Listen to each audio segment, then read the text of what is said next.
салом алейкум ба ҳама бародаро, ба ҳама нафарое ки моро тамошо доранд, алахусус бародарои муҳоҷир. Ина мо қарор дорем бо дар хонаи акаи бобоҷон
салом алейкум ба ҳама бародаро, ба ҳама нафарое ки моро тамошо доранд, алахусус бародарои муҳоҷир. Ина мо қарор дорем бо дар хонаи акаи бобоҷон ки бародаро мо нафар ваъда карда будем ки барои ака печкаи углӣ меорем ва дар ваъдаи худмон истодем ба ёрдами шумо бародаро. Ҳамин чизҳоро харидем, печка, угл овардем ки зимистоншона гарм бигзаронанд. Ва ӯ дафъае ки мо омада будем, кати акаи бобоҷон рости гап буқа гап ҳам назадем, просто ҳамин чизҳо надодем, салом алейк кардем, рафтем. Ва як хабари худ шуд, яке ҳама телевизор презорша часп мондиам, бародаро краска кардаги ҳамаш тайёрай, додаршон бачаҳо ҳамсо ёрдам кардиан, часп мондиан чизое ки мо ба ёрдами шумо харида будем. Ва имрӯз хостем ки як чизе ки мада интересни буд то ҳозира, то анами дари дани хонаша ва фикр мекардам ки мақсад ҳамин акаи бобоҷон шумо мисол дар ҳамин ютуб яке чихе пайдо шиден. Рости га акаи бобоҷон мадам интересни буд. Ман боварӣ дорам ки халқам интересни да ин чиз ки шумо як мисол ё ки биёбон дар зиндагӣ кардастем, чихе дар ютуб роҳ ёфтем. Мақсади гап ин акан ё ки ай чандсолаги то нами мисол нами ҳолат ай гулаки ҳамин майдакитон ва ягон ҳамсоятон ягон ҷо муроҷиат кардаги неста ки шумо ҳам карди ягон кас бояд шуморо кӯмак кунад.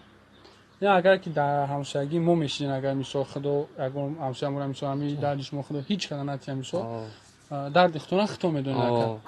мақсади гап агар ки мада мешид ман любой ҷо ҳамин любой хеме кардам ки ай дарди ан ҳамин бародари мо ягон мақомоти давлатия ё ягон интернета ягон радио журналда мепартофтам. Ман ҳайронам ки чӣ ба то вақте ҳамун мисол ҳамин қасоре ки шумо дар ҳамин ҳолатен ягон ҳамсояи шумо ягон ҷо муроҷиат кардаги неста. Ва аввалин бор шуморо ман дар радиои озодӣ дидагиам. Радиои озодӣ ан ҳамин чиз мада интересна ки радиои озодӣ ан ҳаминҷара чихе ёфт ва чихе чӣ ки шуморо омад камера кард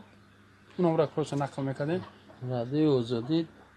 ҳамин хеле ки омад мара пурсидан як флаг ов барои маёфта мегзаронем гуфтам. раҳгузар будам. ман гуфтам марҳамат нао гуфт мебарем миёрем флаг. майли гуфтам бегаишта овардан хай флаг да гӯшту ош овардан گفتن از صورت بگیریم ممکنه یا کمک. گفتم مرحمت. صورت گرفتن. پرسیدیم برای چیه؟ گفتم خیلی میکنه. ما گفتم ای دادر خیلی چند کسا کردن ای کوپریک نگذاشته پرتافتگی هم گفتم درونه او در رفت افغانستان رفتگی. گفتم نه شوخی نیست. گفت که کده ما میکنیم. گفت یک که دیتا یک هفته نگذاشت 3 روز گذشت خونه اوچه هم رفتیم شتابدیم دادر ما مسکو تلفن کرد که اکا در همه جا ترا دیدستیم. گفت من گفتم چه خیلی بعد دادر مایده که من گفتم تلفن تا بیار بینی ببینیم خیلی هم طریق گذراندن پرتافته. بعد چند سال یک 2-3 سال پیش بود فیلم؟ نه 2-3 سال نه همین که دیتیم بهاری اینم خربی داشتگی نه پیش یا اون کازه کامل نه پیش خیلی نمی میشه نمی که وقتی که رادیو زودی شما را کامل کرد چه میشه زندگی شما اون تغییرات چی یا اون پیشروی خیر رحمت که شیده است این خونه در هم یاردم داده استن شکرانه خدا رحمت همش تا کسی که یاردم کرده رحمت میگیم دیگه. من همین چیز زمان در اینترنت نمیدونم که من میخواستم بفهمم که چه یک بیابون رادیو زودی اومده شما را یافته значит ای получается что радио زودی هم خیلی اگزار بوده شما را دیده اومده چونکه کرده پرتوفته بهترین بر خدا خیلی و هم سخت مهنت میکنم من یکم چی ندارم و همین رادیو زودی بود که من شما را دیدم و اینا اومدم یوردن اگر من درس هات شما اینجا میدونم اینجا چی گپه در فرخور من 200 کیلومتر از شما دورتر زندگی میکنم طوری سو هم رادیو زودی دیدم بعد گفتم نمره تلفن تو نمیدونستم هم خیلی پرسیده قشلو خونه دودارتون نیفتیم بعد ای خونه دودارتون اینجا اومده اصلا دستگیری برادرها بودن رحمت همش های اکا ما مایده میریم نمی این قدر اوگل که وردگی ممکن اگم دموه برای اوگل من نمیدونم این چند کمی برای من در حیاتم اوگل در ندادم لیکن برادرایی که برادرها در این نزدیکی فرخور کدومی که زندگی میکنن یکی از مسکو میوین خونتون میوین من میدونم که سال 2014 بود یا 15 بود من در اینترنت تماشا کردم ای همه مهاجری بیشو در روسیه ای فرخور بودگی مثلا این همه چی رگیستراسیون میشه که چند کم مهاجری برآمدگی رفتگی ای همه در فرخور بیشو برادرها کدومی که اومد ای رایون خونهشو قدر دور نیست ای رایون نمی قزیسو 8 کیلومتر 10 کیلومتر همین بتونه نگون 10 قبچه 5 قبچه مثلا همین مشین ماده 6 قبچه گنجیدگی ما گرفتیم ما وردیم مثلا ممکن همین زمستون شاید سوسو کنه بگذارونم با بعضی زمستون دیگه شم کدوم میتونیم برادرها با نمرش با ما بوده در تگ همین ویدیو می نویسیم برادرها زنگش بزنین سراغش بگیرین بیارین یک قبچه زولتون میرسه 2 قبچه زولتون میرسه مقصد این برادر خیلی خوای کوری نداره که ببره کار کنه مقصد اگر میتوش 100% باوری دارم که با یگون تما شما محتاج هم نبود و خودش مهنت میکنه با چه خیلی که دو دروش هستن کار میکنن یا من هم خیلی کار میکنه خیلی خداوند امروز همین برادر همین وزمور رسیدگی نیست ما باید دستگیریش کنیم اخوتی همین برادر در کجای باشن قشق رایون فرخو قشق قزیلسو پرسن اکای بوجون لوبوی کس اکا بخدا در پست اکو پست نشمو چند قدر 30 چند کیلومتر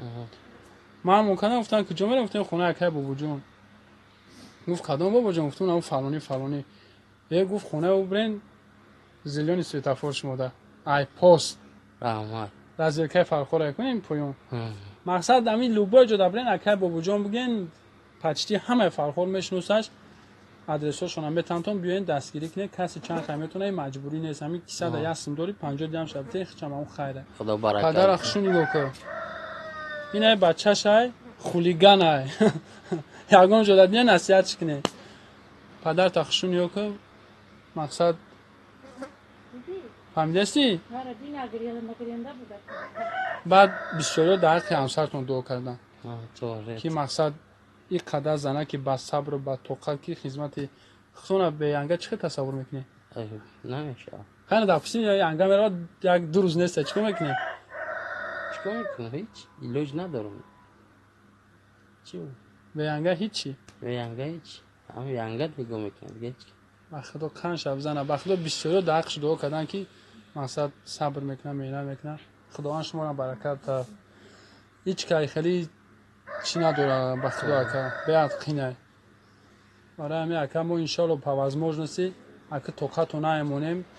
اوژه پرابلموی کلونش الحمدلله با فکرم که حل شی انشالله مایده چودش هم اکا من دموده یا بود یک کم کم زنگتون میزنیم یکون خبرتون همین سقطی گذاشتین خبرتون میگیریم در همون حالا برادرها خداوند نگهبان باشه در حرکت دوگو باشه برکت دیو مالک خداوند نگهبان برادرها یک چیز دیگه من یک سوال چی خاطر که با وجود گپ زده استم انمی چیزا رو من ناو دیدم یعنی اینجاش اساس کرده یا برادر دیگه شهر دوشنبه نمیدونم کیه خیر خداوند خیرش قبول کنه یک سوال چی گپ زده استم همین چیزا رو من ناو اهمیت دادم که کدومی کدسته او هم ایمی اینترنت دیده اومده دستگیر کدسته چوب تختش آورده که اینجاش خیلی محکم کنه برادرها